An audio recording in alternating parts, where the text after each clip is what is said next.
Jésus-Christ est le roi des rois. Quand on fouille partout, dans les cieux et sur la terre, dans les eaux et sous la terre, on ne trouvera aucun nom comme celui de Jésus-Christ, devant lequel tout genou fléchit, celui qui incline le cœur des rois. Ce nom est si merveilleux et sans pareil. À lui la gloire, l'honneur et la magnificence au siècle des siècles. Amen. Amen. Ce matin, ça va être rapide, hein? Je ne vois pas là.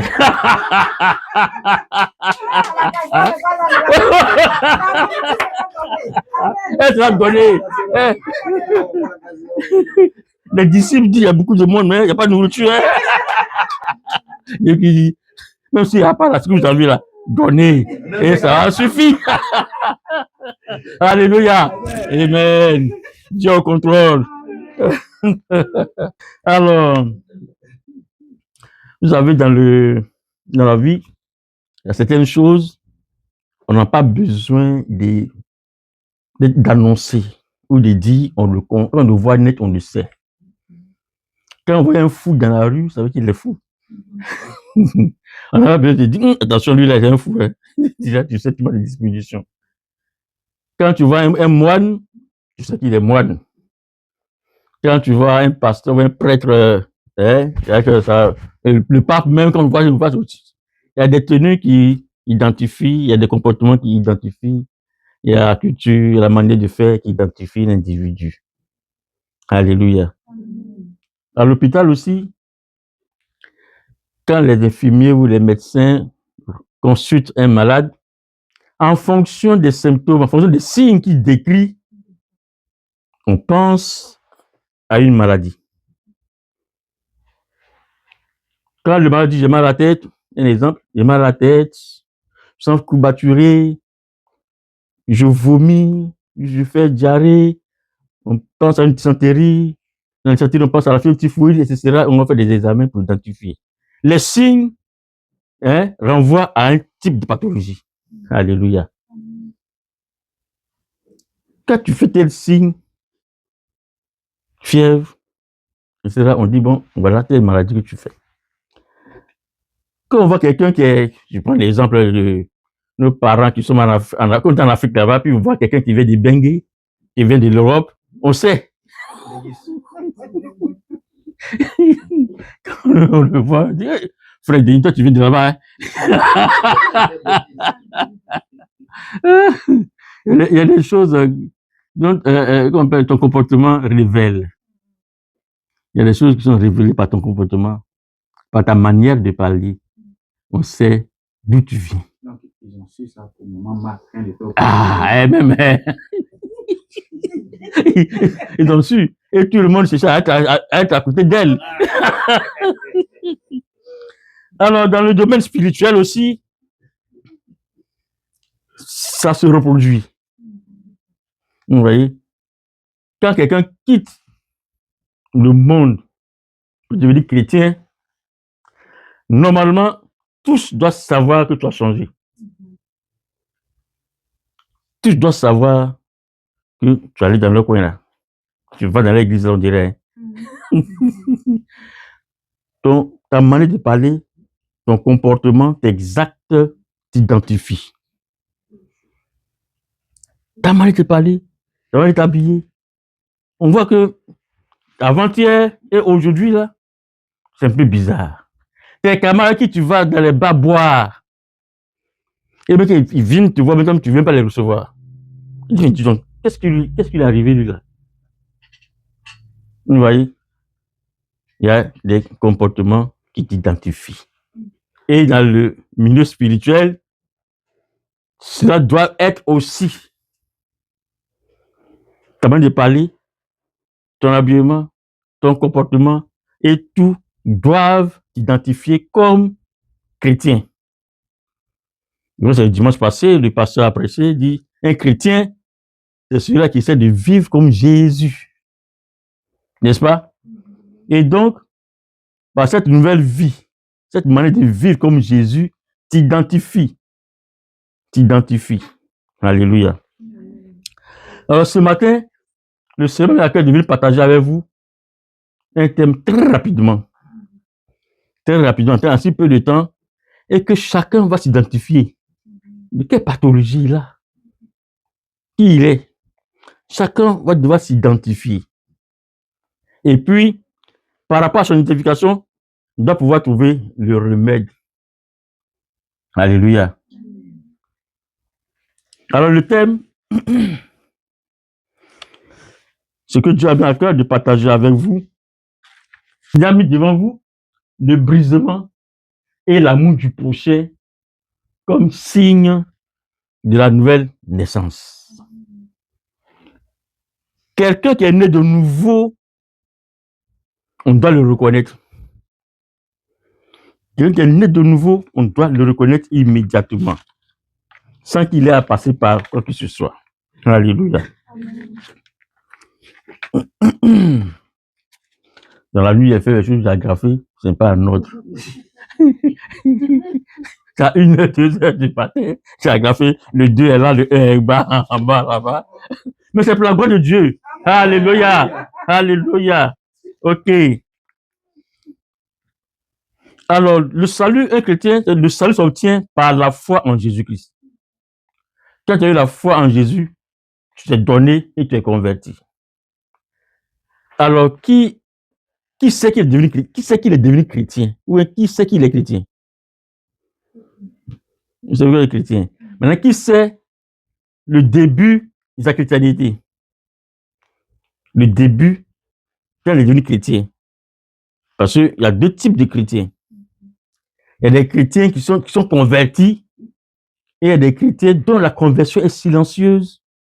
Les enfants des parents, des chrétiens, les enfants des pasteurs. Et ils ne savent pas quand ils sont devenus chrétiens. Ils sont nés dans l'église. Ils sont chrétiens, non? Parce que c'est ça, mais ils ne savent pas. Quand on dit les chrétiens, on dit tu es converti quand? Ils cherchent, c'est pas quand ils sont convertis. Mais c'est ta vie-là qui va donner ton identité.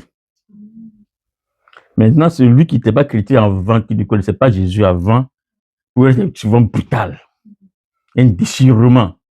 Et cette date-là, il n'oublie jamais. Voilà. Donc, le salut s'obtient par la foi en Jésus-Christ. Donc, la foi que nous avons en Jésus fait de nous des chrétiens, des gens qui veulent vivre comme Jésus. Alléluia. Cette foi nous fait passer d'un monde de ténèbres à un monde de lumière. Dans le monde de ténèbres, la vie est du désordre. La vie n'est pas organisée. Chacun fait ce qu'il veut. Tout est bon selon son intérêt. On fait ce qu'on veut sans tenir compte de son voisin, sans tenir compte du prochain.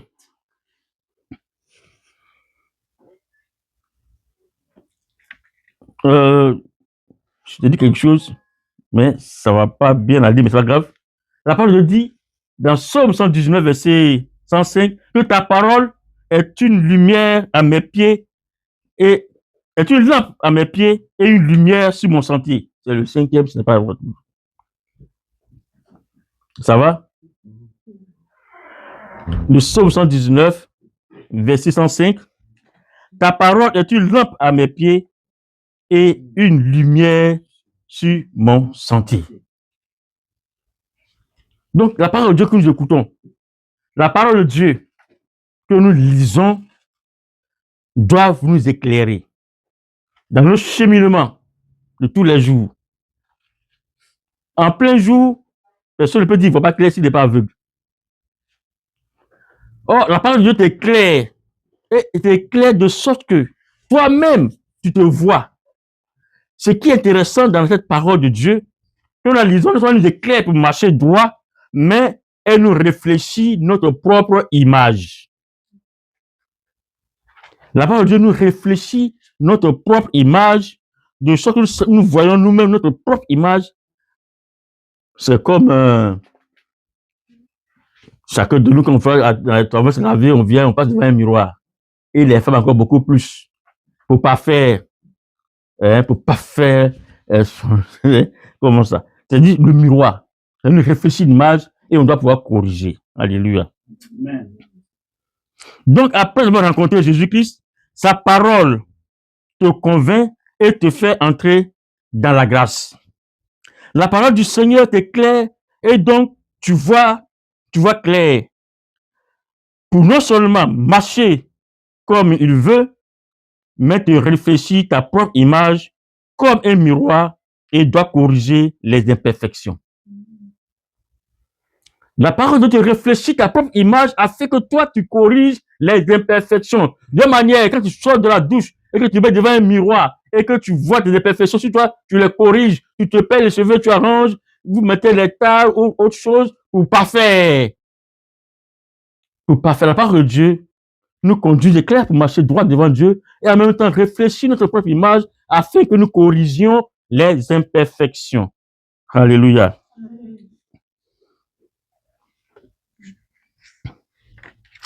Frères et sœurs, Dieu tire plaisir dans la lecture de la parole, de sa parole. C'est une question pertinente.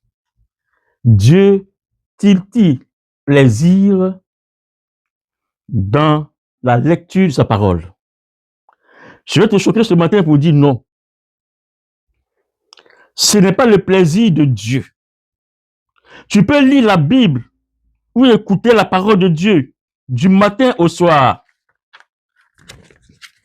Du matin au soir. Du premier verset de la Bible jusqu'au dernier verset, 2 fois par mois, 3 fois par mois. Là n'est pas le plaisir de Dieu. Dieu tire son plaisir dans la transformation que sa parole produit en toi. Dieu tire son plaisir dans la transformation que sa parole produit en toi. Alléluia.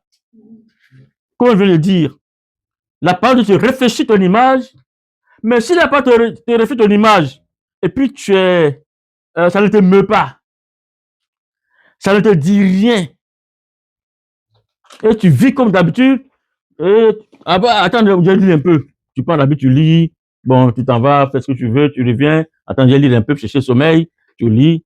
Là, Dieu ne tire pas son plaisir dans cette lecture intellectuelle de sa parole. Dieu tire son plaisir dans la transformation que sa parole produit en toi, soit en lisant, soit en écoutant. C'est le plaisir de Dieu. La lecture de la parole de Dieu, j'essaie de résumer en 3 étapes. La parole de Dieu, tu lis, comme tu sais lire à l'école, tu sais lire, tu lis. Ensuite, tu vas méditer. C'est de la méditation que maintenant le miroir apparaît devant toi. Et qu'après, maintenant, on va méditer, il y a une décision à prendre. On ne lit pas la Bible et puis on ferme les pages, on s'en va. Il faut la méditer. C'est ce qui produit l'effet. Tu lis, tu médites et puis tu prends une décision. Ça va, la méditation, c'est de réfléchir sur ce que tu viens d'entendre, ce que tu viens de lire. Qu'est-ce que le Seigneur veut dire? Qu'est-ce qu'il veut me dire? Qu'est-ce que je dois faire? Ça va de là, Dieu va te révéler. Cette parole te fait voir des miroirs, des choses qui se passent dans ta vie et que tu dois faire tomber. Alléluia. Cette transformation dont produit la parole de Dieu en nous est en fait le brisement d'abord. Le brisement. Abandonner ses richesses. Si la parole de Dieu n'arrive pas à te changer, ou si tu refuses le changement et tu te cramponnes sur ton ego, tu te cramponnes sur ton moi, M-O-I, Dieu va te résister. Car il est écrit, 1 Pierre 5, verset 5. 1 Pierre 5, verset 5. Dieu résiste aux orgueilleux et fait grâce aux humbles. Dieu résiste aux orgueilleux et fait grâce aux humbles. Tu lis la parole de Dieu, elle te donne des éclaircisses devant toi et en même temps fait apparaître des images, ton image à corriger et tu résistes. C'est-à-dire le début de la conversion. Jusqu'à aujourd'hui, ça fait peut-être 15 Noël, 20 Noël, et tes amis de bar sont toujours ensemble, partis toujours au bar, il n'y a pas de changement. C'est une résistance à la parole de Dieu. C'est un brisement qui n'a pas été fait. La parole de Dieu doit te transformer. Il va y avoir un abandon de soi. Il va y avoir un abandon de ton ego, un abandon de ton moi. Afin que Christ apparaisse dans toi. Il faut que la parole s'enracine en toi et que Christ prenne place. Que Christ prenne place en toi. C'est là le plaisir de Dieu. C'est là le plaisir de Dieu et Dieu veut te faire entrer dans sa grâce. Alléluia. Dieu va te faire entrer dans sa grâce. Mais si tu demeures le même et que tu viens à l'église pour chauffer les bancs, pour augmenter le nombre de chrétiens et que tu sors, tu fais la même chose, demain tu viens, tu ressors, même chose, tu lis la parole, la Bible, on prend des grosses Bibles de 200 dollars, tu t'en payes, tu lis, tu ordres ta maison avec. Tu te blagues toi-même. Tu te blagues toi-même. C'est pas là le plaisir de Dieu pour toi. Ce n'est pas là le plaisir de Dieu pour toi. Le plaisir de Dieu pour toi, c'est que tu as payé une grosse Bible, c'est bien. Mais qui Dieu voit en toi? Il faut que Dieu voit en toi son fils Jésus. Que Dieu voit en toi sa parole. Alléluia. Il faut que Dieu voit en toi sa parole. Mais si tes amis, dans ton quartier, personne ne fait la différence entre toi qui va à l'église et toi qui ne vas pas à l'église, il y a quelque chose. Il y a quelque chose. Donc, c'est de cette transformation dont parle Jésus à Nicodème à travers la métaphore naître de nouveau. Dans Jean 3, verset 1. La nouvelle naissance, je vais raconter, Nicodème est un docteur dans la loi, un pharisien, qui allait nuitamment voir Jésus qui vous dit comment est-ce qu'on doit faire pour être sauvé. Jésus lui a dit, hein, toi qui es un docteur, tu ne sais pas, il faut naître de nouveau. Et lui, il dit, ben, comment une vieille personne comme moi puis naître encore de nouveau? Alléluia. Donc, cette transformation, quel que soit ton âge, tu dois naître de nouveau. Tu dois naître de nouveau. La parole de Dieu que tu entends, que tu lis, doit produire en toi une telle transformation que tu deviens une nouvelle lettre. Et c'est dans ça, dans 2 Corinthiens 5, verset 17, on parle de les certaines choses sont passées et voici, toutes choses sont devenues nouvelles. Sois béni, mon fiston. Aujourd'hui, là, ce n'est pas académique. 2 Corinthiens 5, 17. Si quelqu'un est en Christ, il est une nouvelle créature. Les choses anciennes sont passées. Voici, toutes choses sont devenues nouvelles. Si la parole de Dieu que tu écoutes et pour laquelle le dimanche matin tu viens à l'église ou dans la semaine tu vas faire une réunion, produit en toi un effet, tu deviens une nouvelle créature. Tu deviens un nouveau-né. Et dans ces choses sont passées.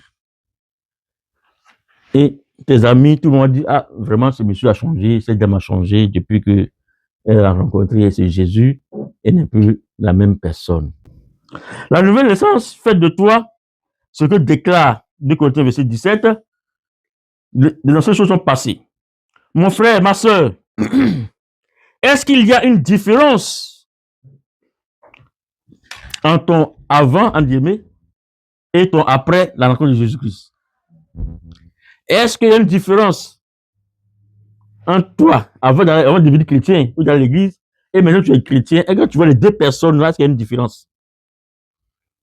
Vous prenez les deux miroirs, vous voyez la personne avant de devenir chrétien, et la personne qui est devenue chrétien maintenant, vous voyez, est-ce que c'est le même teint, la même façon de couper les cheveux, hein, la même façon de paraître, de parler?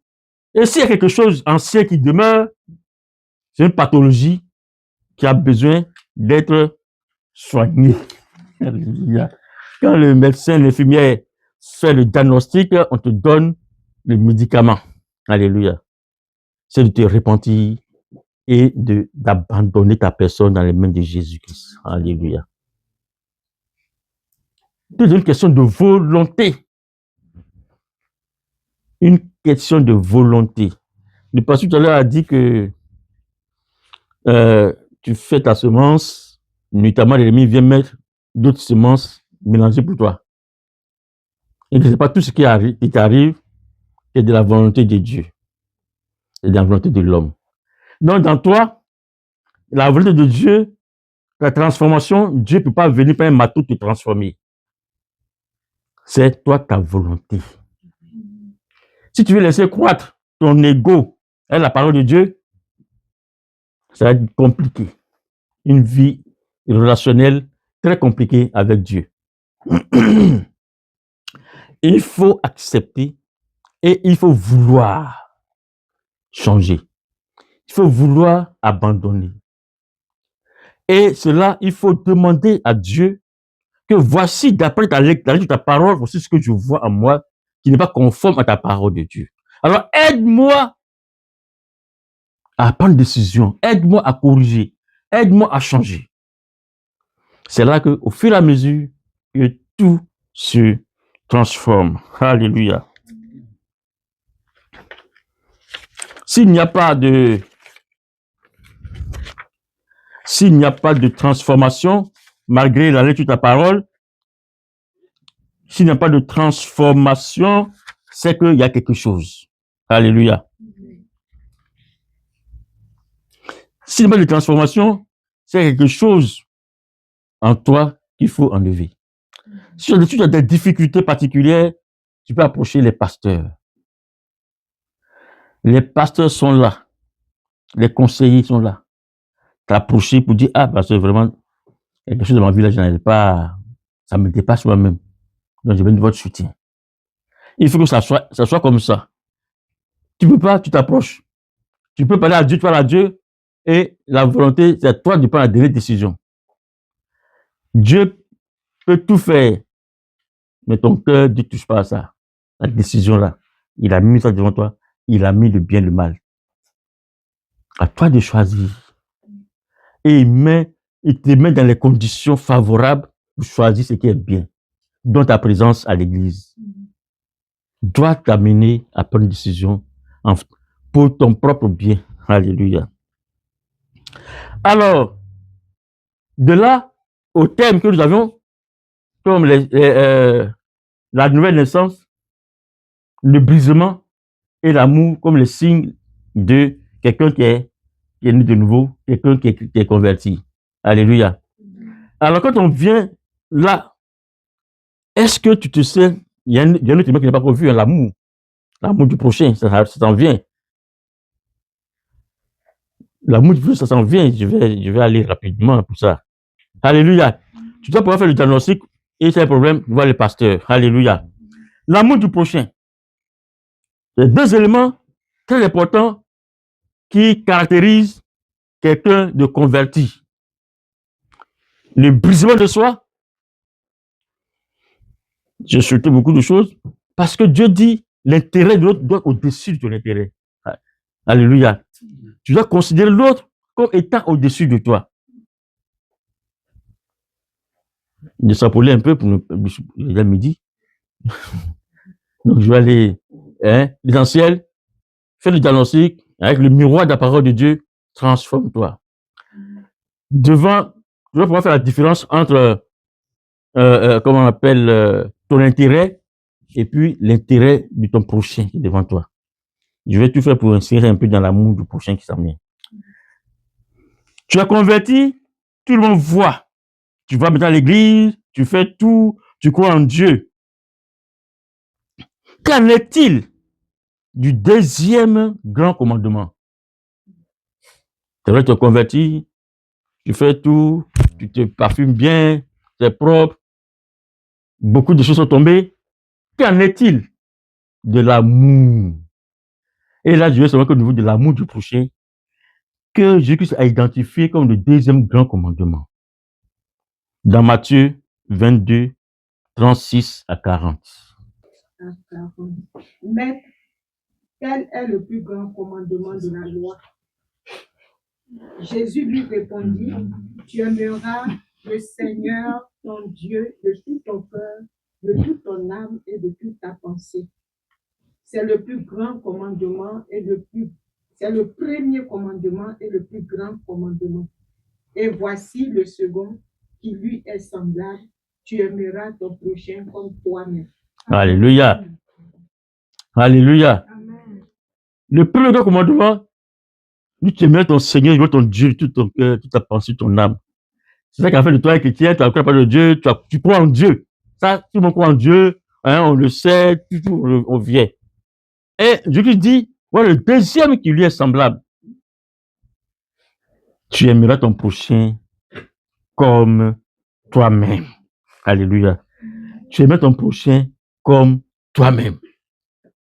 C'est le deuxième commandement et c'est ça qui est difficile à certain niveau d'application. Alléluia. Si tu aimes Dieu et que tu es converti, que tu reconnais que Dieu est tout puissant, il est grand, glorieux, tu viens à l'église pour l'adorer, mais il ne faut pas oublier, dans ton adoration de Dieu, une autre obligation. Une autre obligation qui est là, similaire, qui est l'amour du prochain. Alléluia. On va lire le bon samaritain. Tu as mis Luc 10, 30. Luc 10, 30, dans l'ordre, c'était le 7e. Il y a 3 types de personnes qui sont passées. On voit leur comportement. En réponse, Jésus lui dit, il y avait un homme qui descendait de Jérusalem à Jéricho.